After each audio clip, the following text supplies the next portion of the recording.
Nous allons donc donner la parole à Jean-Pierre Lebrun, qui est psychiatre, psychanalyste, qui a écrit qui vient de Belgique. Pas exactement de Bruxelles, hein. Si, c'est Bruxelles même, pardon. Alors, qui vient de Bruxelles. C'est donc une journée internationale qu'on vous propose aujourd'hui. Et qui a écrit, Monsieur Lebrun a écrit de nombreux ouvrages, en particulier, je vais plutôt le dire de manière assez large, entre la question du subjectif, du lien social et de finalement ce sur quoi ce lien social se construit. Au fil des époques, on pourrait dire, puisque on voit bien que toujours la symptomatologie est toujours référée à une époque et prend l'allure de son époque, ce qui a déjà été un petit peu dit ce matin. Hein. Donc je vais tout de suite vous passer la parole parce que vous ayez le plus de temps possible pour nous présenter ce que vous avez à nous dire. D'accord, merci beaucoup. Merci à vous de m'avoir réinvité, puisque ça suis venu à 12-13 ans, je crois. J'ai pas beaucoup changé d'avis depuis, je vous le dis tout de suite. J'ai aggravé plutôt mon cas. Donc, ce sont des propos d'un vieux, cis, hétéro, enfin, tout ce que vous voulez. Hein. J'ai tous les malheurs du monde sur le dos pour vous causer. Donc, si vous n'êtes pas d'accord, ne vous inquiétez pas. Vous avez tout à fait le droit de penser différemment. Mais moi, je tiens à vous dire ce que je pense le mieux possible. Alors, figurez-vous que j'ai donné comme titre, je ne sais même pas si quand même c'était le vôtre aussi, est à limite maladie d'époque. Si j'ai donné ce titre-là, c'est pour une raison toute simple. C'est que, au fond, Freud écrivait dans Malaise dans la civilisation, en 1929, que l'homme devenait névrosé parce qu'il ne pouvait supporter le degré de renoncement exigé par la société au nom de son idéal culturel. C'est clair. On est névrosé parce que le poids du social est trop important. Mais on a découvert récemment, et c'est très rare, je crois, un entretien de Freud qu'il a donné à un journaliste ou à quelqu'un qui lui posait des questions. Je pense qu'il n'y en a pas d'ailleurs, à mon avis, en dehors de celui-là. Et Freud a donné comme titre à cet entretien lui-même les névroses, maladie d'époque. Donc c'est là que c'est venu, cette idée de maladie d'époque. Et la question qu'on lui pose, c'est dans quelle mesure la crise mondiale contribue-t-elle au développement des névroses, à cette détresse sexuelle souvent évoquée? Et Freud répond, à mon avis, la détresse sexuelle s'est atténuée sur notre continent grâce à la plus grande liberté des mœurs depuis la guerre. C'est écrit en 1932. Mais si d'un côté, il y a moins de névroses suscitées par la répression des instincts, on constate en revanche une recrudescence des névroses de toutes sortes causées par la licence des instincts. Je ne sais pas si en 1932 que ça basculait d'un côté à l'autre. Là, avant, trop sur la tête, et tout à coup, 32, l'inverse est trop libre. Et ça pose aussi des questions. Donc, dès 32, Freud voit ce renversement s'opérer. Ce ne serait donc plus l'idéal qui provoquerait les névroses, ce serait plutôt la jouissance, l'absence de limite, la licence des instincts, comme il l'appelle, qui empêche du même coup, c'est ça le problème qui est problématique, c'est que ça peut en arriver à empêcher l'accès au désir, justement, qui lui demande toujours une limite à partir duquel il peut se constituer. Alors,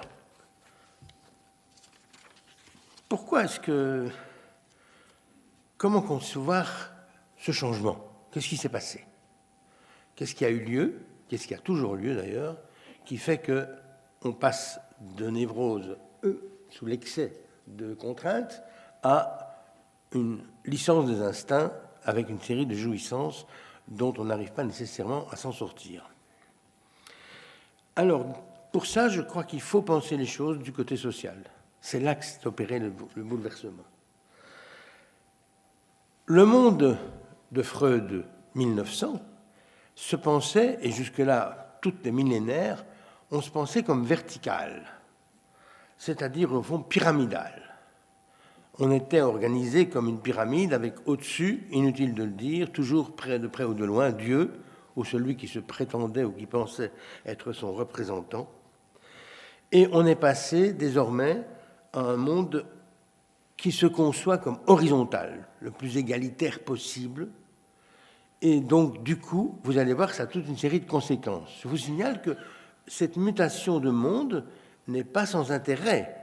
Nous l'avons souhaité, il semble bien que le collectif l'ait souhaité, parce qu'il y avait trop d'abus, trop d'excès dans le système vertical qui rendait invisible toute une série d'injustices particulièrement flagrantes. Je ne vais pas développer tout ça, tout le monde a des exemples en tête pour dire ça. Que ce soit des exemples d'excès du patriarcat, parce que c'est le même système, ou des exemples de la religion qui imposait aussi une série de choses et qui finalement invisibilisait, par exemple, les pratiques de ces Beth-Aram, là, les horribles pratiques qui viennent d'être révélées. Tout ça a été invisibilisé par le modèle vertical. Donc, entendons que nous voulons changer les choses, améliorer, être plus inclusifs, tout ça. Parfait, il n'y a pas de problème à dire à ça. Néanmoins, on est donc, comme le dit l'avocat de Charlie Hebdo, Richard Malka, on est dans l'après-Dieu, désormais. Bon, hein, c'est une jolie formule, je trouve. C'est encore plus intéressant que Dieu est mort. On est dans l'après-Dieu. Dans le dernier livre, cet auteur analyse les conséquences de cette disparition du modèle social organisé par la religion. L'autorité, ce qu'il faut que vous repériez, ce qu'on doit repérer simplement, c'est que si je vous parle d'un monde vertical, vous savez d'emblée où est l'autorité. Vous la reconnaissez aussitôt. Elle est au-dessus. Elle vient d'en haut. Si je parle d'un monde horizontal, elle est où? Elle est où l'autorité? On ne sait plus. Il n'y a plus de légitimité spontanée à ce que ça vienne du dessus, puisque précisément, nous voulons un autre système que celui qui soit vertical. Et donc, gardez cela en mémoire, c'est que l'autorité, et j'ajouterais même l'antériorité, l'antécédence et l'altérité ne vont plus de soi dans un monde à cause de cette bascule. Et gardez en moins qu'il y a deux façons de faire société. On va y revenir, c'est pour ça que je vous demande de vous bien le percevoir. Soit on dit que nous sommes passés du monde vertical au monde horizontal, et comme c'est le cas actuellement, on nie qu'il y a un monde vertical qui a mis ça en place. Non ?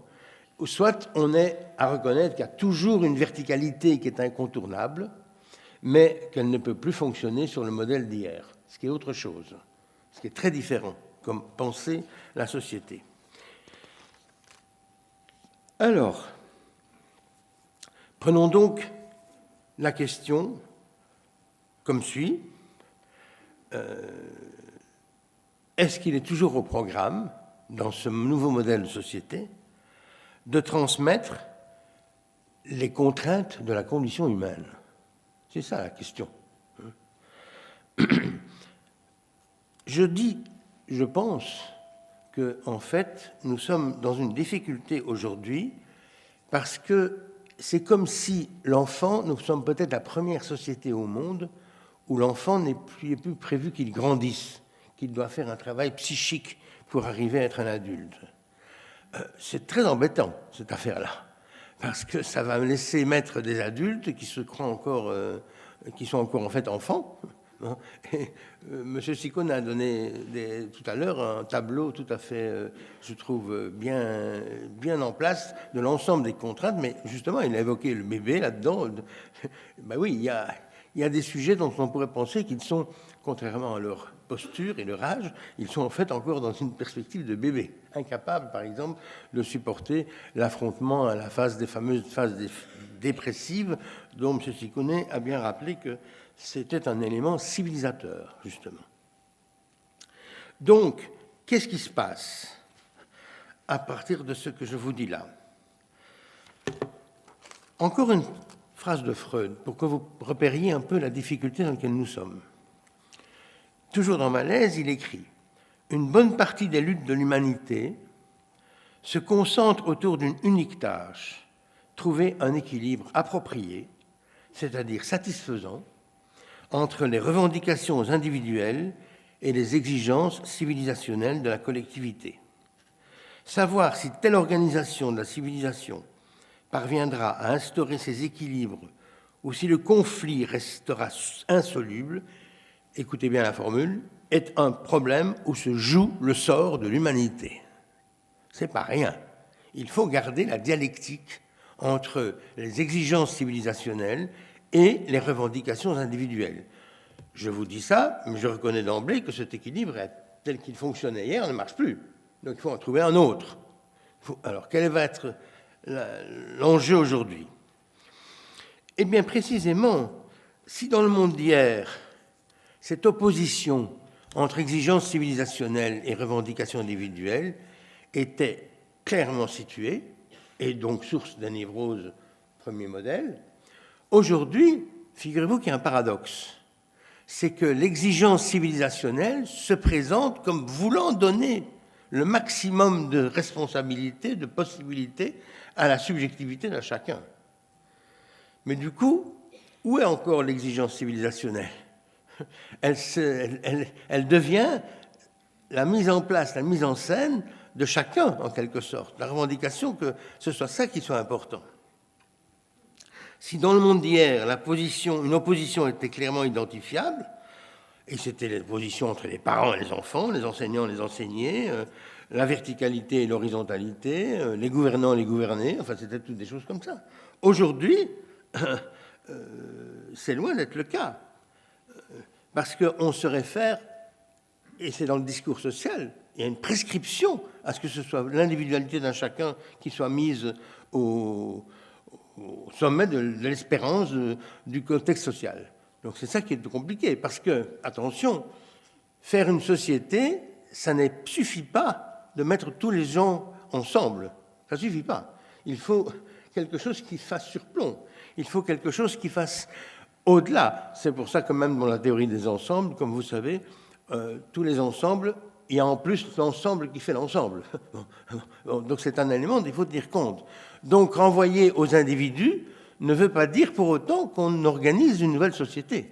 Bon, c'est ça le problème, dans lequel je crois que nous sommes aujourd'hui tout à fait enferrés. D'où d'ailleurs que je pense que j'évoque souvent qu'on a affaire à un cancer sociétal. Pourquoi? Parce qu'on a affaire à la pullulation de mille et une possibilités individuelles, aussi comme nous sommes ici. C'est très bien, mais on va s'arrêter où? On va s'arrêter où? Vous allez dire, du moment que ça ne me gêne pas l'autre, ça ne suffit pas. On va quand même s'arrêter où? C'est ça la question. Et Benveniste, qui est un célèbre linguiste, avait dit une formule qu'on peut tout à fait appliquer. Imaginons un moment ce que serait le développement illimité des ressentis et revendications d'un chacun. Il y aurait pratiquement autant de langues que d'individus, et la communication deviendrait impossible. C'est évidemment ça qui risque de se passer. Si chacun ici revendique la façon dont lui conçoit de faire son jardin, vous allez avoir plein de possibilités différentes, mais ça ne fait pas société, ça. Comment est-ce qu'on fait alors? Où est encore l'exigence civilisationnelle? Alors, les effets de ça sont terribles, mine de rien. Parce que si on est dans cet appui donné à l'individualité d'un chacun, c'est aussi un appui donné à ce que chacun s'oppose à chacun, puisque ce que je veux moi ne sera pas exactement ce que vous voulez vous, et on est pris sans plus de fonction tierce à quoi se référer.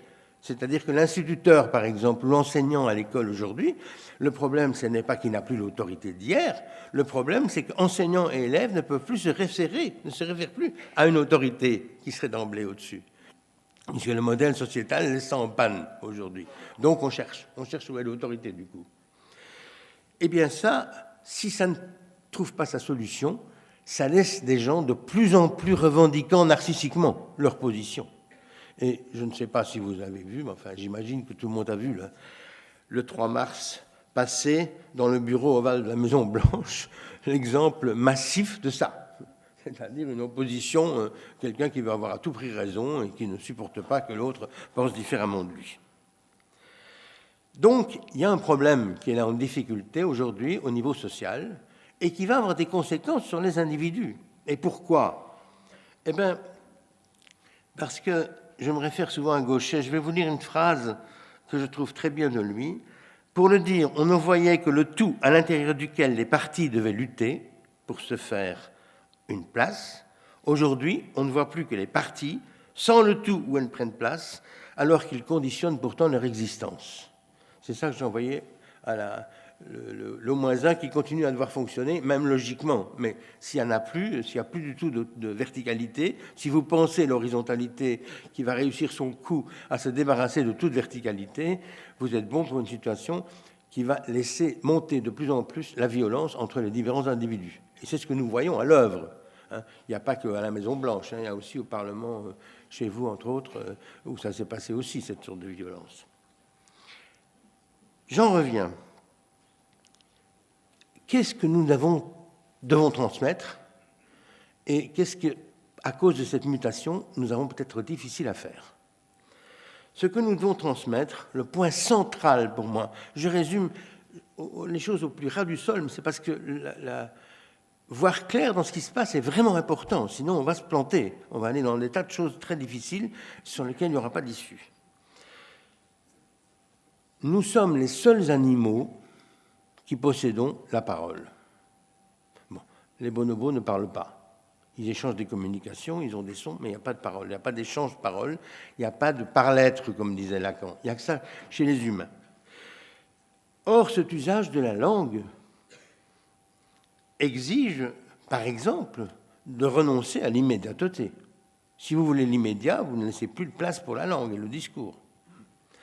Je donne quelques exemples comme ça de choses qui vont de soi. Mais il y a quelque chose d'encore plus radical, et que d'ailleurs les parents aident l'enfant à faire. Il ne faut pas qu'il ait tout de suite, il n'aura pas tout de suite ce qu'il veut. Il y a un temps, il y a quelque chose qui va introduire une distance. Mais il y a aussi, encore plus radicalement que ça, le deuil, ce que j'appelle le deuil inaugural de l'objet. C'est-à-dire qu'au fond, vous êtes tous très gentiment en train de m'écouter, mais nous savons tous au fond de nous que jamais, jamais, jamais, vous ne serez satisfait par un objet. C'est une réalité incontournable. Ça n'est pas lié à ce qu'on ne nous l'a pas fourni le bon objet, c'est lié à ce que le fait même de parler suppose que l'objet, on ne l'atteint plus. On n'atteint que des semblants d'objets, mais on n'a plus l'objet comme tel. Alors,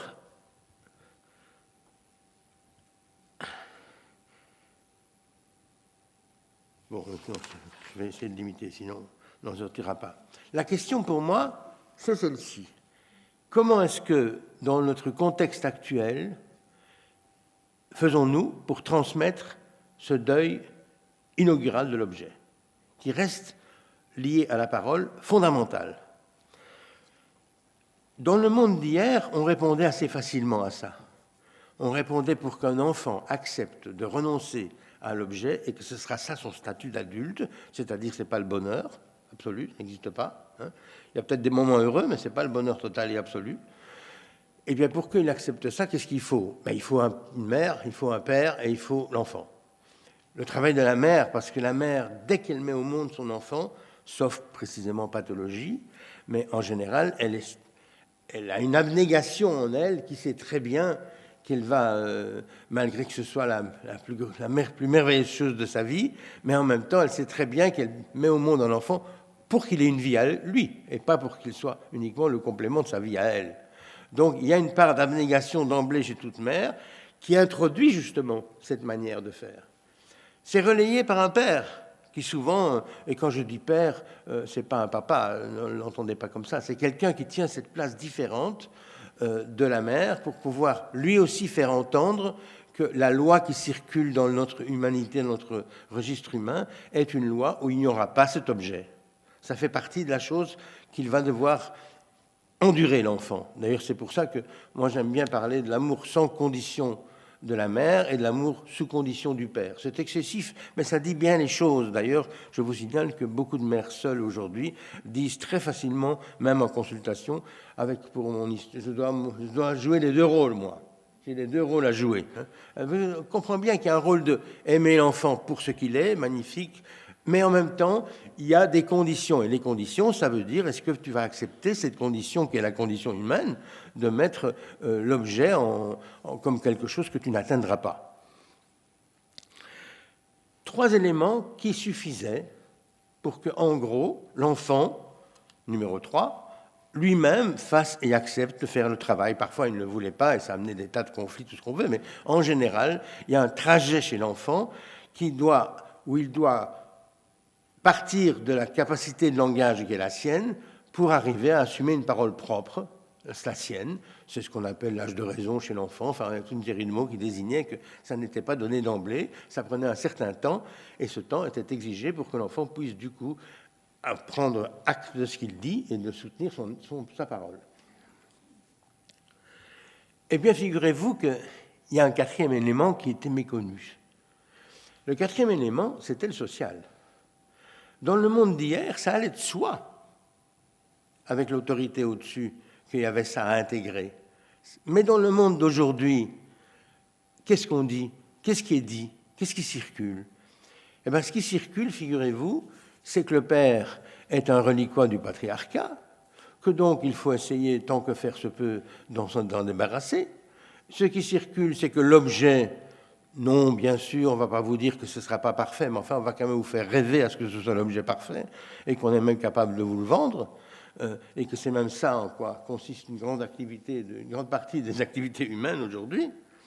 Il y a donc là, vous voyez, un quatrième élément, le social. Donc je disais, il y a le père, la mère, l'enfant, pour organiser cette perte de l'objet, mais il y a aussi le discours social. Et pourquoi est-il important, ce discours social? Mais parce que le père ne peut pas, à lui tout seul, il ne veut pas qu'il reste dépendant de la mère pour aider l'enfant à prendre sa propre position. Il faut à la fois qu'il dépende évidemment de la mère qui a reconnu que c'était lui le père, ça c'est fondamental, d'accord, mais après il faut qu'il tire sa légitimité d'un ailleurs. Or, dans le monde d'hier, tel que je vous l'ai décrit, il tirait sa légitimité de ce monde organisé comme ça. Tandis que dans le monde actuel, il ne tire plus de légitimité de ce côté-là. Au contraire, il est même plutôt désavoué, il est même plutôt discrédité. Et ceci m'amène à dire que du coup, le travail de deuil de l'objet est subverti. Ça ne passe plus. Et je trouve qu'il y a une publicité qui, je crois, passe en France aussi, qui est génial, qui raconte ça bien. Un enfant a une planche à roulettes, là, il se promène, et puis il veut surfer sur les vagues avec ça, et ça ne va pas. Hein. Et sa mère l'observe un peu de loin, à l'extérieur, voit sa tristesse et malheureusement, il n'a pas l'objet idéal, et elle s'arrange pour faire venir Amazon qui apporte une planche à surfer pour l'enfant. Bon, autrement dit, là où dans le monde d'hier, on vous faisait plutôt entendre qu'il faudra supporter de ne pas avoir ce que vous vouliez, de ne pas avoir ce que vous aviez. Ici, on vous fait entendre que, grâce à Amazon, les choses peuvent aller très très vite, et la mère suffit pour venir fournir l'objet. Voilà, c'est ça. Vous voyez, c'est une logique, mais complètement différente. C'est ça qu'il faut entendre. L'objet de consommation peut apporter la satisfaction manquante. Alors, qu'est-ce que ça amène du coup? Et là-dessus, je vais certainement me faire honnir, mais tant pis, je vous le dis tout simplement. Je crains ayant écrit ces livres il y a 25 ans, Un monde sans limite, nous en soyons à tirer les conséquences, à devoir prendre acte des conséquences de ça. C'est ça qui se passe. L'augmentation des états limites, elle peut très bien tenir à ça, à ce que tout un travail là n'a plus été fait ou n'est plus fait, et rend les choses de plus en plus difficiles. Je soutiens 3 choses à ce propos-là. Certains veulent entendre alors que je suis pour le retour au patriarcat et que moi je voulais du père à tout prix, etc. Il ne s'agit pas de ça du tout. La position que je soutiens, c'est d'abord que l'évaporation du père, depuis un demi-siècle, elle est à l'œuvre. Le père, on ne sait plus très bien où il est. D'ailleurs, lui-même, on ne sait plus très bien ce qu'il va faire non plus. Ça arrive très souvent. Il se rabat plutôt parfois sur le doublon de la mère, de faire la même chose, mais ce n'est pas ça, sa fonction spécifique. Alors, quelle est-elle encore maintenant? Ce n'est pas si simple. Ensuite, justement, qu'on a laissé se confondre, et ça c'est nous les psys, je suis désolé, c'est notre faute à nous, on a laissé se confondre fonction paternelle et patriarcat. On a dit que c'est la même chose. Mais ce n'est pas la même chose du tout. Ce n'est pas la même chose du tout. Le patriarcat, c'est un modèle d'organisation sociétale. Ça renvoie à celui que je vous ai indiqué comme la pyramide, là, avec le père au-dessus. Dans la famille, c'est le père. C'était le père des cieux dans la religion, tout ce que vous voulez. Ce modèle-là, dont nous ne voulons plus, et je dis bien à juste titre, mais n'est pas la même chose du tout que la fonction paternelle, qui, elle, a l'objectif d'aider l'enfant à pouvoir trouver sa voie propre, c'est-à-dire celle où il est dégagé de l'identité maternelle. Bon. Et pour cela, il est important que le père, reconnu par la mère, tienne cette place, dise parfois des choses, parfois des petites choses, mais suffisamment, et en même temps dispose d'une légitimité qui lui est donnée par le social et qui, dans la mutation que je vous ai donnée, ne lui est plus octroyée aujourd'hui, voire pire, il est, parce qu'on l'assimile au patriarcat, complètement mixé à ce patriarcat. Et donc, il est bon pour passer à la moninette, autrement dit. Alors, c'était vrai, il faut reconnaître, que dans le monde d'hier, la fonction paternelle s'est souvent soutenue du patriarcat. C'est juste, c'est vrai. Mais aujourd'hui, c'est ce que nous ne voulons plus, et nous avons raison. Mais ce n'est pas une raison pour supprimer la fonction paternelle qui est en grande question. D'où est-ce qu'on va soutenir qu'il y a une pertinence à la fonction paternelle, autrement que par le patriarcat? Ça, c'est notre problème. Là, c'est notre question. Là, c'est ce que nous devrions travailler. Alors, vous avez pour ça la rationalité, les psychanalystes, il y a des philosophes, il y a plein de gens qui discutent là-dessus, mais ça, c'est une vraie question. Et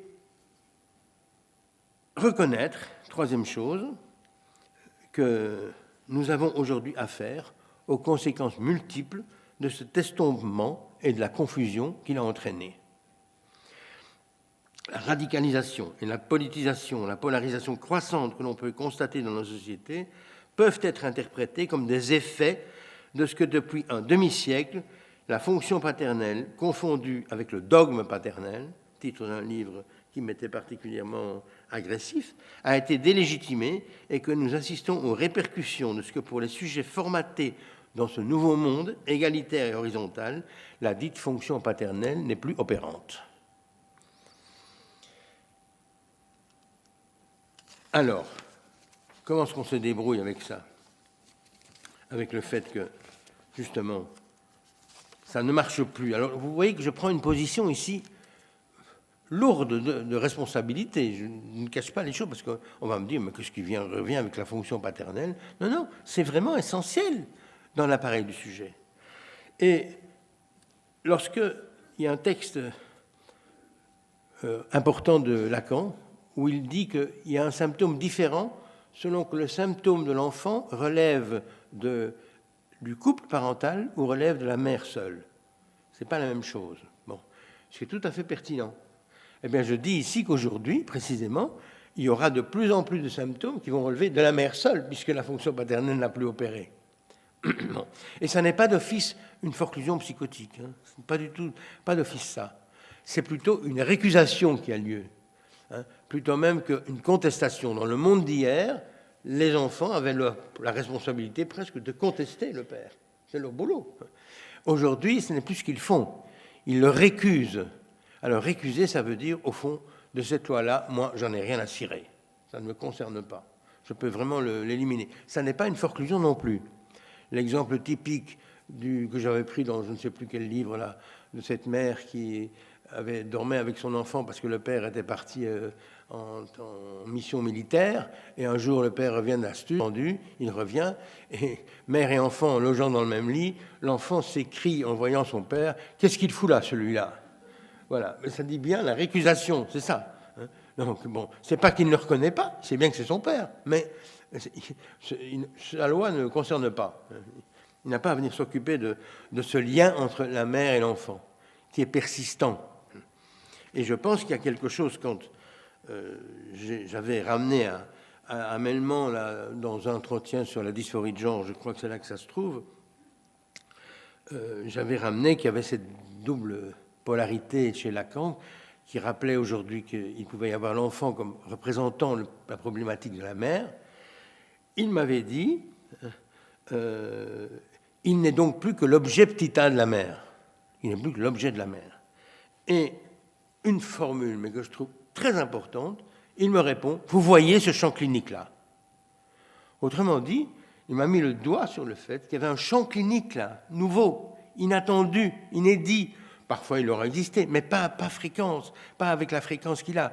Et ce champ clinique, c'est celui de l'insuffisance d'égagement du maternel pour un enfant parce qu'il ne peut plus prendre appui sur quelqu'un qui soutient pour lui la fonction paternelle.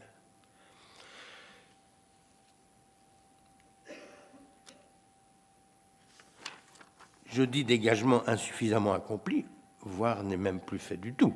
Ça arrive aussi. Alors, l'idée que Mellman avait lancée d'une nouvelle économie psychique, c'était il y a 20 ans. Je pense qu'on est plutôt en train de devoir reconnaître qu'il y a une autre économie psychique que celle du désir qui est en train de se mettre en place. Et que cette autre économie psychique, elle reste en concurrence. C'est plutôt la jouissance, justement, la licence des instincts, comme disait Freud. Et c'est plutôt quelque chose de curieux parce qu'il y a une compétition chez le sujet entre ces deux. Est-ce qu'il va accepter de désirer, donc perdre l'objet, ou est-ce qu'au contraire, il va se constituer comme voulant à tout prix l'objet? C'est tout le mécanisme de l'addiction. Donc vous voyez, et ça reste comme... C'est pas clair, il ne tranche pas vraiment. Il n'accepte pas vraiment. Il reste entre les deux avec toute une série de problèmes que ça lui pose du coup. Qu'est-ce que ça donne chez un adulte, ça, quand enfant, il n'a été que l'objet de Tita de la mère, justement? Eh bien, je pense, moi, qu'on peut le dire alors qu'il s'agit d'un corps qui n'est pas un corps propre. Il y a un formidable texte de Joyce McDougall sur un corps pour deux. C'est tout à fait ça. On n'a plus de spécificité singulière à la présence de l'enfant. Il est encore, sans le savoir, assujetti au corps maternel ou au désir maternel. Et c'est quelque chose de particulier. Nous voyons ça de plus en plus souvent, justement, dans les états limites et tout ce que M. Katsoné avait tout à l'heure indiqué, vient, je trouve, tout à fait confirmer ça. Un corps pour deux. L'enfant reste dans les limbes, autrement dit. Il n'est pas encore vraiment sujet. Comme enfant, on ne le repère pas, mais comme adulte, on peut très bien le repérer. On peut très bien arriver à dire qu'on a affaire aujourd'hui parfois à des gens comme ça. On risque dès lors de bien vouloir de voir une nouvelle économie psychique se présenter de plus en plus souvent, qui permet au fantasme incestuel mère-enfant de perdurer avec une plus grande intensité. Et ceci ne sera pas sans incidence ni sur la structuration psychique de ces sujets, qu'on pousse alors vers l'état limite, si vous voulez dire comme ça, ni non plus sur la direction de la cure ou du travail avec ceux qui s'y aventurent. Parce que l'enfant n'a plus vraiment de lien au père, tant il peut n'être plus que dans l'attente de ce que le père devrait répéter le rapport à la mère. Ça peut aller très loin, cette histoire-là. C'est qu'au fond, un sujet comme ça peut très bien attendre dans la rencontre avec un père ce qu'il a de maternel, et que le maternel, il reduplique. Il n'accepte pas vraiment, au fond, la place du père, c'est-à-dire la place du sexuel, ni non plus celle du social. Ça va ensemble, ces trucs-là. La mère va avec le genre, le père avec le sexe. C'est pas la même chose. Bon. Alors, c'est donc du coup la thèse d'un inceste psychologique de plus en plus fréquemment rencontré. C'est comme ça que je le dirais tout simplement. Ceci va de pair donc avec le fait que la prévalence désormais accordée aux particuliers est venue se substituer à la prévalence qui hier était attribuée au collectif. Le sujet n'est plus organisé au fond de son être par la précédence du social, ni par l'englobement au sein d'une collectivité. Le sujet n'a dès lors plus chevillé au corps la marque de cet impossible. Bon. C'est très important de repérer qu'il y a quelque chose là qui se passe et qui a des conséquences assez déterminantes, parce que c'est un renversement de la constitution habituelle. Si le trou est originaire, ce qui était dans le modèle ancien, ce qui avait lieu, si le trou est originaire, il est logique de le retrouver comme impossible fondateur. Mais si c'est le plein qui est originaire, comme c'est dans le modèle actuel, il s'ensuit que l'impossible est du coup à inscrire, mais il n'est plus inscrit spontanément, il ne va plus de soi à l'impossible. Et que cette perte d'objet n'est donc plus au fronton du social, délégitime la pertinence de l'instance paternelle et laisse ainsi livrer à eux-mêmes, mère et enfant. C'est essentiellement alors à la responsabilité de la mère qu'incombe de mettre en place le travail psychique qui permettra à l'enfant de se dégager du maternel. Mais il faut dire que la mère est mise à mal dans nos modèles. Elle est mise très à mal parce qu'elle ne peut plus compter sur quelqu'un d'autre pour l'aider à faire ce travail-là. Bon. Or, justement, ne pouvant plus compter sur l'autre, elle aurait peut-être tendance, d'une part, à vivre ça comme un abandon elle-même, et donc, du coup, de garder l'enfant pour venir combler cet abandon, pour essayer que... Nous avons, je crois, des exemples dans la clinique de ça très fréquents. On voit bien que c'est quelque chose qui... Parce qu'il n'y a plus le ressort social pour venir dire « Madame, ça suffit, arrêtez ». Non, non, ça ne marche plus.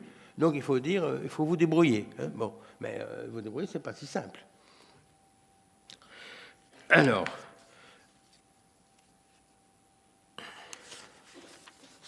Bon.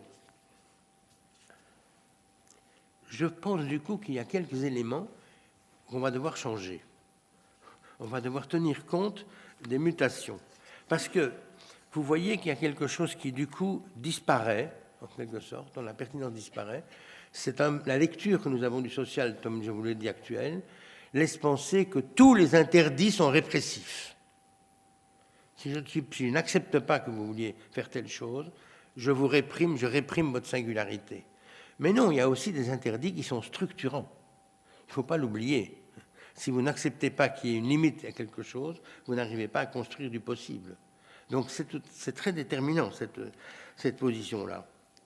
Et la haine qui est en jeu, je ne sais pas si M. Sicone serait d'accord de l'appeler comme ça, lui parlait plutôt d'une agressivité très importante, là. Mais il me semble que justement, tout l'enjeu va être un enjeu de montrer, de redonner à cette haine sa légitimité. Parce il faut de la haine pour se séparer. C'est nécessaire.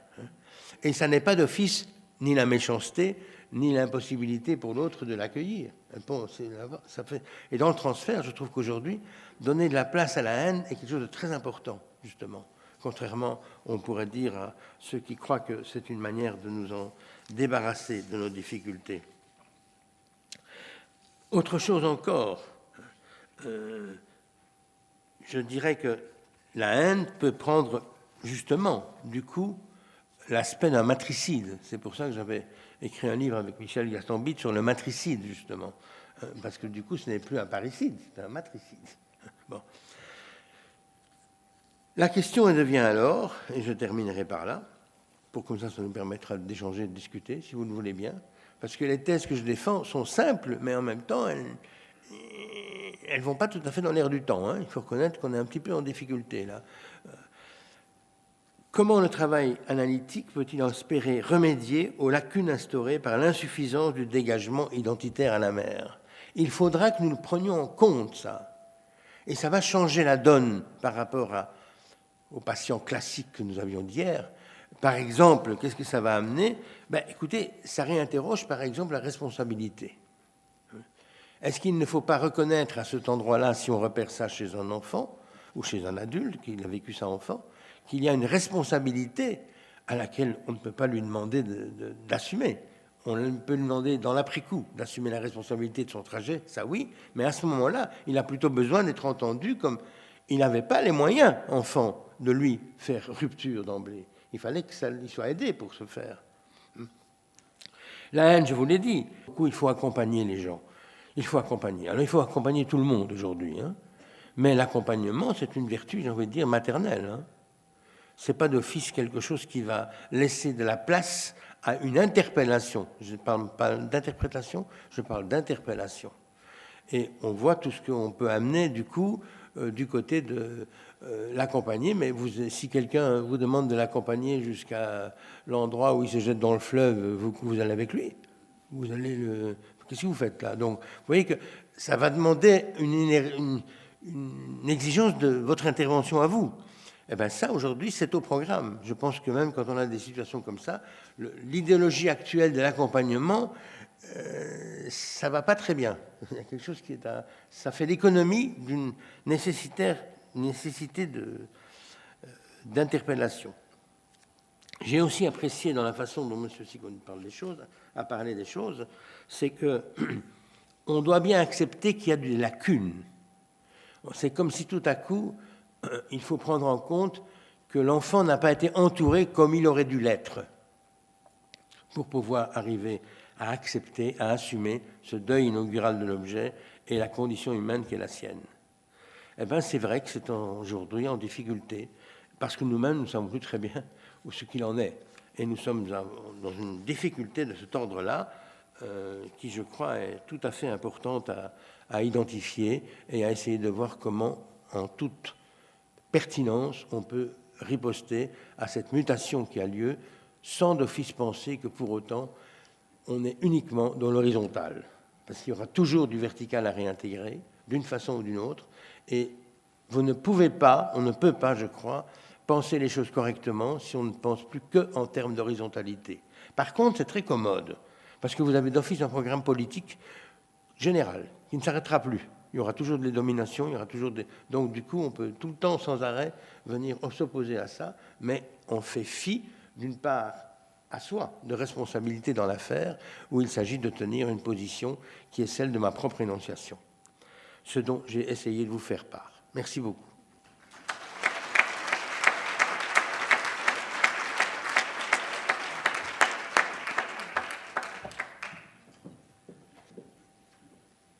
J'espère que ce n'était pas trop brouillon, parce que moi-même, j'étais un petit peu embrumé et enrhumé, tellement.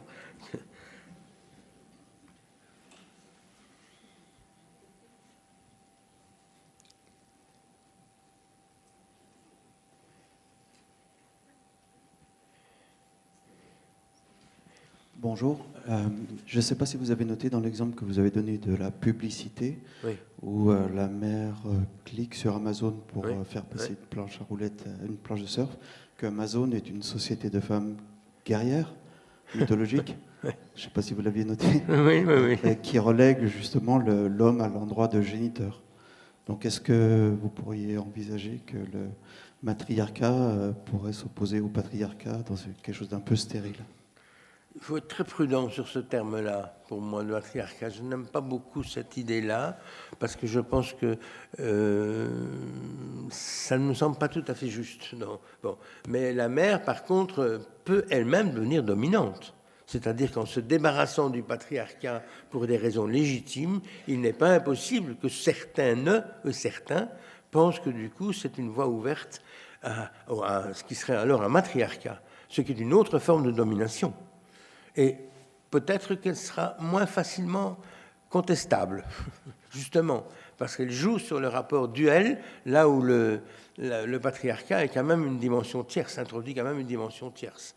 Et de nouveau, je dis que ça n'est pas une manière de dire qu'il faut continuer à se soutenir du patriarcat pour faire exister la fonction paternelle. Mais ne pas faire attention à ça pourrait amener en effet à quelque chose de matriarcal. Ce qui est un peu d'ailleurs laissé, parce que vous dites des Amazones et de la mère aussi qui, d'un coup d'œil, voit bien ce qui manque, l'objet qui manque, qui va venir le fournir, sans même qu'il demande. Hein.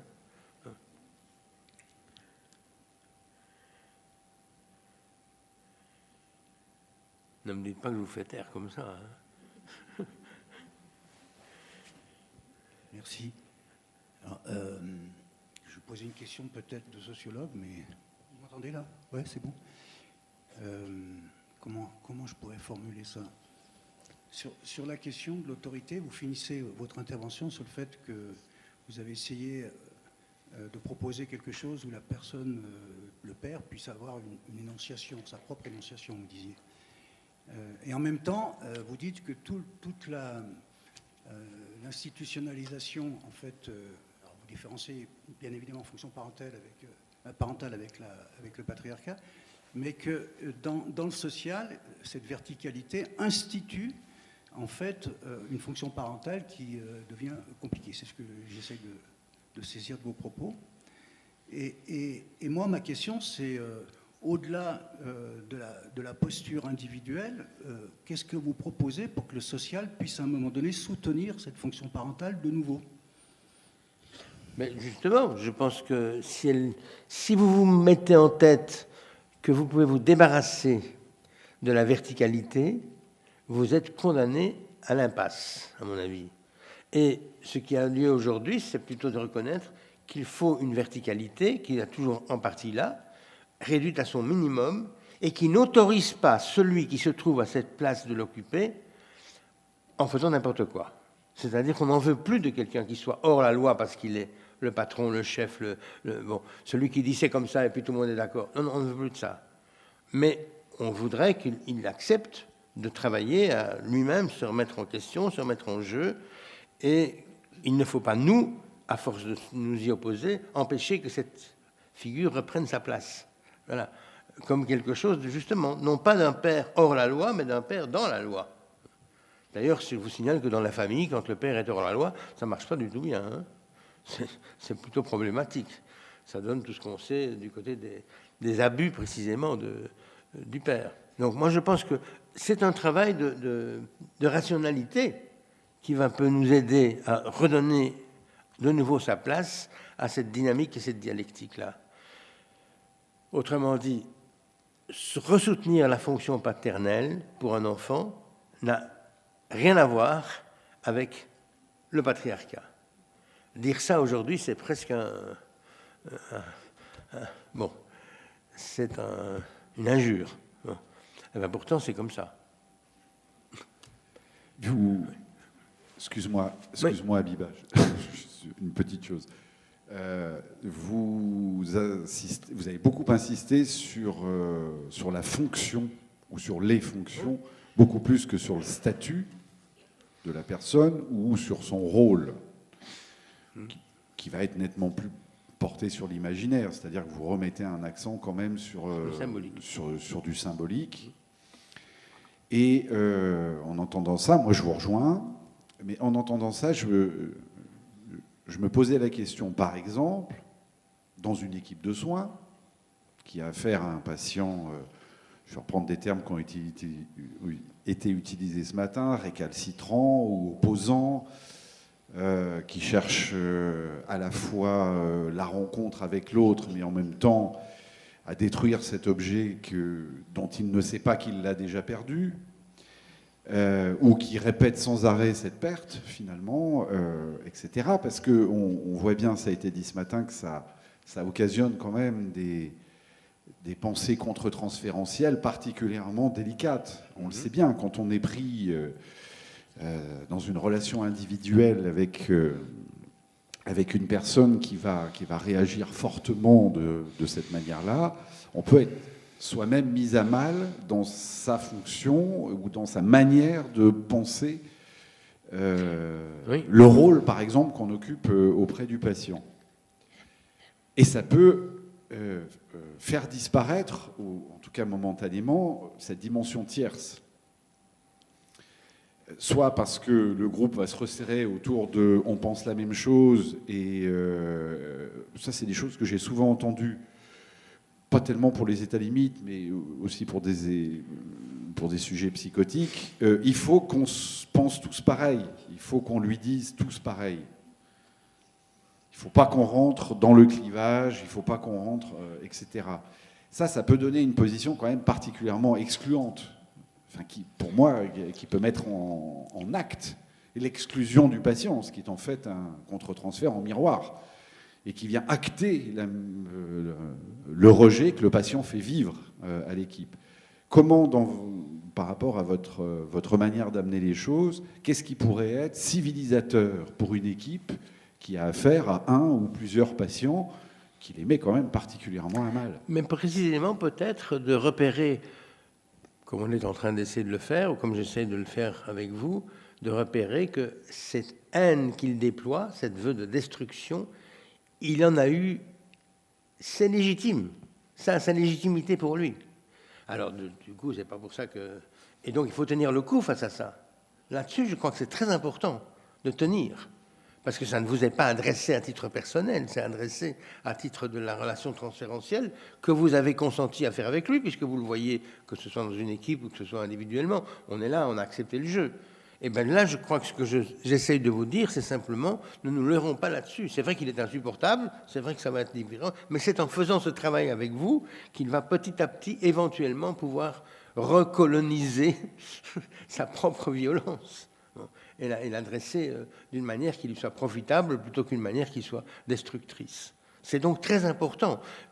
Parfois, ça sert à quelque chose de s'entendre dire que ce n'est pas quelque chose de destructeur à votre égard ou à l'égard des thérapeutes, mais que c'est quelque chose qui, pour lui, est essentiel. Il faut qu'il puisse, ou qu'elle puisse le dire, le remettre en jeu et s'apercevoir que si elle la met en jeu, ça ne détruit pas l'autre.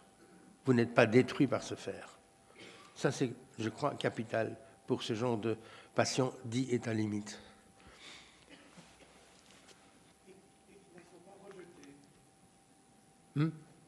Et qu'il n'en soit pas rejeté. Absolument, oui. Mais c'est un travail parfois lourd, lent, répétitif, qui a évidemment quand même, on est des humains aussi, le don parfois de nous mettre tellement à bout, comme vous avez dit très bien, c'est les patients qui mettent à bout les thérapeutes. Là. C'est pas l'enfant qui met à bout les parents, mais c'est le patient qui met à bout le thérapeute. Oui, c'est vrai. Il faut avoir aussi la disponibilité de penser. Pour rajouter un petit peu, moi je voulais vous poser la question, vous avez dit tout à l'heure la responsabilité des psychiatres, enfin ce qu'il m'a semblé entendre, pour la confusion du patriarcat et de la fonction paternelle. Oui. Et tout à l'heure vous avez dit, actuellement il faut qu'on dissocie ça. Moi je ne suis pas totalement d'accord parce qu'on doit toujours se référer quand même au patriarcat, même si la fonction paternelle elle est importante dans la construction de l'individu, elle rapporte aussi de la tiercité, tout ça. Et donc actuellement, est-ce qu'on peut penser, enfin c'est une question, le patriarcat, c'est aussi, ça rentre dans l'organisation de l'ordre, de la société. Est-ce qu'aujourd'hui, la juridiction ne prend pas cette place-là? Voilà. Je résume un petit peu à ma Ça, je ne manière. crois pas. Je ne crois pas que le droit prenne cette place-là. Non. Non. Le droit lui-même est en train... Nous sommes dévorés par notre vœu d'horizontalité. Hein. Et le droit lui-même se transforme là où il avait une fonction de négativité, de dire que certaines choses pouvaient se faire et ne pas se faire, distinction du mal, du bien, enfin, une série de choses. Il recherche à épouser le vœu des individus. Et du coup, nous sommes aujourd'hui, si hier on était dans les abus de pouvoir, on est presque aujourd'hui dans les abus de droit. Ça devient tellement une revendication de l'individualité d'un chacun qui ne fait plus ce travail. Et je pense que ça se repère. Tout le monde est contaminé par ça. Les politiques aussi. Le politique a disparu. Où est-il, le politique? Oui, il faut retourner aux États-Unis avec... qui on sait pour retrouver soi-disant du politique, mais c'est pas du politique, c'est de tout ce qu'on peut dire. Mais le politique, la fonction du politique de gouverner, de tenir un cap, de pouvoir, n'est pas du tout quelque chose qu'on retrouve. On voit bien qu'on est mis à mal, que ça a été mis très à mal avec cette mutation. La mutation, on n'empêchera pas. Hein. Elle aura lieu, il faudra faire avec. La question, c'est d'identifier le mieux possible ces mécanismes pour que l'on puisse y répondre de manière... C'est une évolution de société. Il y a un siècle, les enfants travaillaient dans les mines. Ben, c'est fini, ils ne travaillent plus dans les mines, en tout cas chez nous. Donc l'évolution sociétale a amené une série de choses positives que l'on peut garder, mais nous ne sommes pas aperçus, je crois que c'est très juste, nous ne sommes pas aperçus que nous touchions à l'organisation de la subjectivité elle-même. Alors certes, les enfants ne travaillent plus dans les mines, mais l'un des projets de De Santis, le gouverneur de Floride, c'est autoriser le travail des enfants de nuit. Voilà, c'est juste une remarque comme ça. Je ne comprends pas le sens de la remarque. Comment ? C'est quoi ? Le sens de la remarque, c'est quoi ? Non, c'était que le travail des enfants, on n'en a pas fini encore. Ah ben non, mais Ouais. c'est ça qui est, c'est évident que c'est pas parce qu'on dit aujourd'hui que les femmes ont enfin accès à ne plus devoir passer par le mari ou le père pour avoir un compte en banque et je ne sais pas tout quoi. Eh ben, c'est une avancée, mais le problème n'est pas fini. Il y a encore des avancées à faire, certainement, au niveau des salaires, au niveau des tas de choses. Je parlais du travail des enfants, en fait. Oui, mais vous parlez de ça, mais on peut aussi parler du statut des femmes. Ouais. Alors moi, ce qui me semblait intéressant, c'est que vous ouvriez aussi d'autres pistes, parce que certes, il y a la fonction paternelle, la fonction maternelle, et vous nous disiez aussi qu'il y a tout le reste. Il y a le monde autour. Ce que Albert Sicone disait tout à l'heure en disant que pour élever un enfant... Ne pas parler trop près du micro parce que du coup... Pour élever un enfant, il faut tout un village. Donc il y a tout le reste aussi. Et je fais lien avec le travail de Christian et puis Guillaume. Finalement, c'est peut-être autour de tout ce reste aussi qu'on peut interroger ce qui pourrait constituer à nouveau un commun. Oui, qui c'est serait une la question. réponse à la solitude du monde actuel. C'est la question, comment allons-nous refaire du commun? Oui, tout à fait. Et que l'idée de ne faire du commun que sur le dos de la verticalité, c'est une impasse. Ça ne marchera pas comme... Il n'y aura pas du commun comme ça. Il y aura un vivre ensemble qui va exister forcément, mais ça risque d'être un vivre ensemble très, très, très problématique. Il faut faire du commun autrement. Il faut remettre du un. On voit bien qu'aujourd'hui, puisqu'on est passé du côté où on s'occupe de l'horizontalité et de la légitimité de toutes les revendications individuelles, on a donné beaucoup de poids au petit 1. Mais le grand 1, on ne sait plus comment le faire. C'est ça que disait justement la formule de Gauchet que je vous ai lue, c'est qu'on est passé hier à un grand 1 excessif, abusif, impliquant une série d'injustices sociales, d'inégalités à laquelle nous voulons désormais faire face, dont la première était homme-femme d'ailleurs, hein, donc c'est très clair. Mais maintenant, aujourd'hui, nous sommes dans un monde où il y a plein de petits 1, mais nous n'arrivons plus à faire ce qu'il faut pour 1. Pourquoi? Parce qu'il n'y aura de 1 qu'en mordant partiellement sur la singularité d'un chacun. Ça, c'est incontournable. Mais si on ne met plus ça au programme de supporter ça, vous voyez, ça va donner des conflits d'hyper-narcissiques, mais dont l'issue ne peut pas être très heureuse. Oui.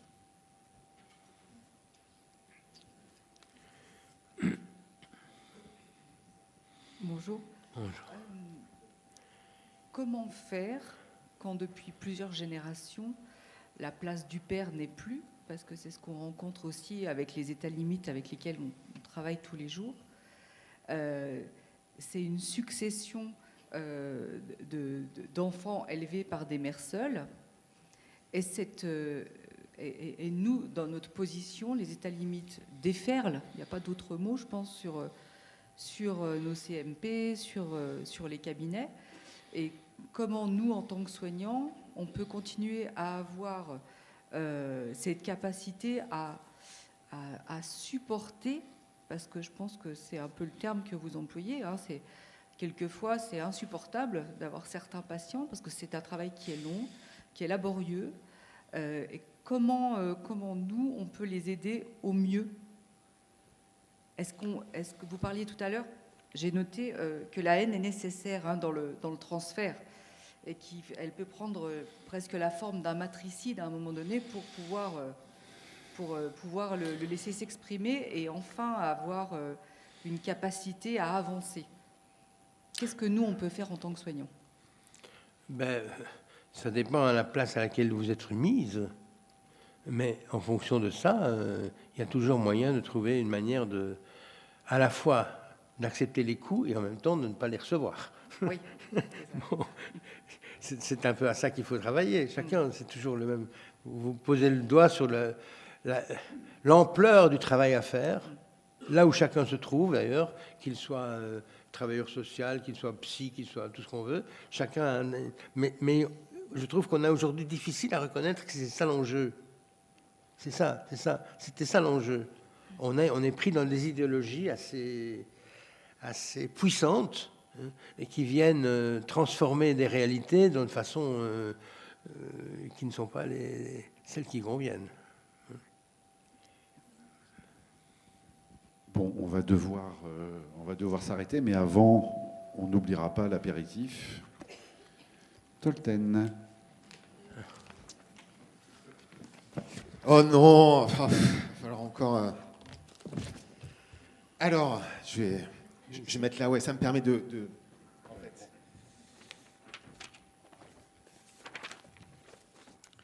pouvoir poser mon texte.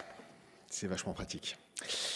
Alors, pour reprendre, moi je voulais rétablir quelques vérités, là, parce que j'ai dit des conneries tout à l'heure. Donc, Christian Laval n'est pas Christian Laval. Il s'agit d'homonyme, voilà.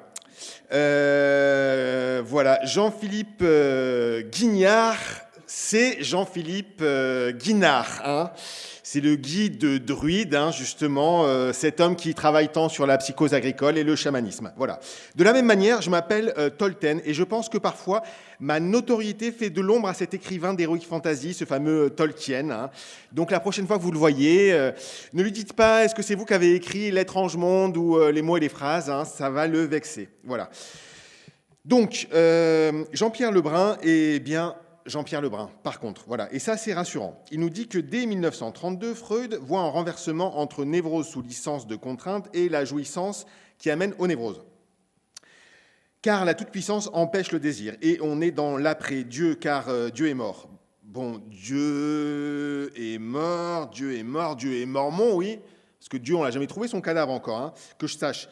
Bon, sinon, on est passé d'un monde vertical à un monde horizontal, mais on n'a pas tenté le monde en diagonale. Vous savez, le diagonal, c'est sur l'échiquier, c'est les fous qui se déplacent comme ça. Alors, aujourd'hui, le discours social proscrit la verticalité, prescrit l'horizontalité. Monsieur Lebrun nous dit que la verticalité tyrannique et patriarcale n'est pas désirable, parce qu'il y a d'autres types de verticalité. Dans toute horizontalité, il y a... la toute horizontalité, hein, donc il y aurait autant de langues que d'individus. Hein. La verticalité, c'est comme une tour, hein, on passe de la tour de Babel et c'est le retour du bordel. Les langues, moi je me situe au bordel. Je l'observe et l'écoute et j'y pioche des idées sur cette route. Il pleut du sens et des gouttes de silence, alors parfois je m'y lance et je prends la parole. Parler, c'est accepter de perdre pour gagner cette petite partie d'humanité, devenir un par-l'être. Car par l'être, on veut dire mot, ça veut dire sens, ça veut dire l'être, ange, monde, naître, et n'être qu'un être de parole. La parole ne sert à rien. Ça ne sert pas à communiquer, en tout cas, hein, car il y a toujours des malentendus. La parole, en fait, ça sert à faire de la poésie, donc on pourrait dire des poètes. Moi, je me perds. Parlons du père. Le père n'a pas forcément de père. Enfin, si, une paire de jambes, une paire d'yeux, une paire d'oreilles, une paire de seins, même, je le dis à dessein. Jean-Pierre Lebrun n'est pas pour un retour du patriarcat. Hein. Il ne faut pas confondre fonction paternelle et patriarcat, nous dit-il. Qu'il est dur d'être père. Heureusement, Albert Sicone nous a donné nous a éclairé. Hein, si votre enfant est tyrannique, si vous pousse à bout, orientez-le, donnez-le à votre ennemi, justement. Moi, mon problème, c'est que j'ai du mal à me faire des ennemis. Ça m'ennuie de devoir maintenir de la colère en moi, donc je la laisse un peu aux autres, quoi. Et puis, peut-être qu'il faudrait que je partage un peu plus mes enfants. Ça va être ça. Bon, avant... on contestait le père, aujourd'hui on le récuse. Le père sert à séparer. Enfin non, le père desserre les bras de la mère. Hein. Sinon, il y a un corps pour deux. L'enfant est assujetti au corps maternel. Monsieur Lebrun nous dit, ceci va de pair avec la mère. Mais la mère et l'amertume, comme la mère tue l'âme de l'enfance, ou la mère perd le père, hein, ne pouvant plus faire père avec lui. Sachant que le père vit, le père est parfois vert, le pervers, et le diable, car le diable vaut vert. Mais est-ce que le diable est mort? A-t-on trouvé son cadavre, hein? L'interprétation, c'est du côté du soignant, tandis que l'interpellation, c'est du côté du flic. Il y a un risque de passer de la fonction parentale à la fonction parenthèse. Jean-Pierre Lebrun nous dit que la verticalité est utile si la personne qui a cette place n'est pas dans la toute-puissance, hein, n'est pas hors la loi, mais dans la loi. C'est-à-dire que quand un ancien président ment outrageusement, ça nuit à la démocratie, en fait. Ou quand un Premier ministre couvre des crimes sexuels, ça nuit aussi à la démocratie, quoi. Comment continuer d'accorder de la légitimité aux représentants du pouvoir en position de verticalité qui sont hors la loi? Ça nous demande beaucoup de boulot et c'est pas gagné. Parce que ce qui compte, c'est de faire du commun. D'ailleurs, Christian Laval, ici présent, a travaillé sur le commun. Ah non, pardon. Non, Christian Laval n'est pas Christian Laval. OK ? Donc, et inversement proportionnel, d'ailleurs. Et pour conclure, hein, pour mettre cette phrase en avant, l'intérêt du collectif, c'est qu'on ne peut pas être déprimés tous en même temps. Merci.